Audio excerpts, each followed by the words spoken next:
О, здравствуйте. Как вы поживаете?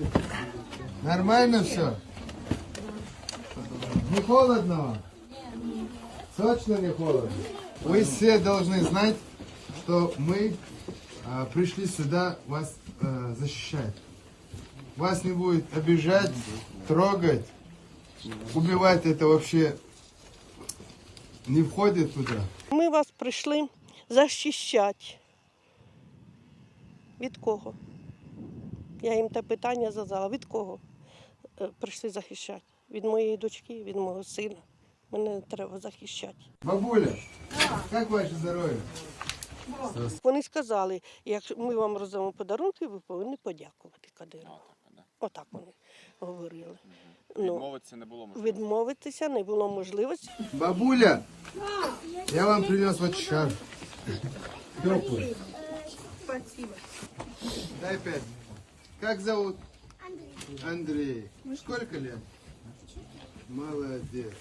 А тебя как зовут? Соня. Соня? Сколько лет? 7. Я тебе подарки принес. Спасибо Кадырову. Спасибо Кадырову. Ніхто не міг від нічого відмовитися.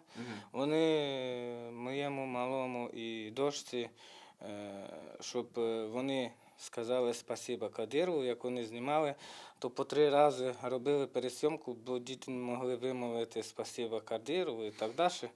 То все перезапускали, дітей вчили, щоб діти відповіли на камеру вже ж так, як має бути.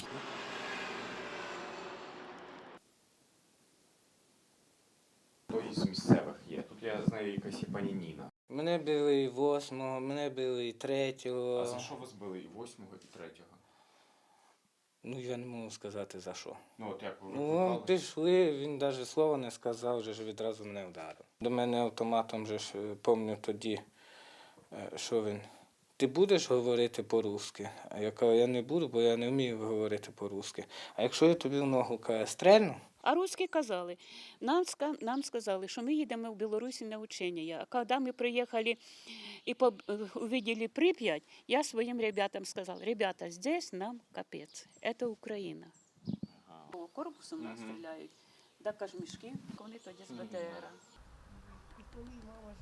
Діти не знають, де я. Так само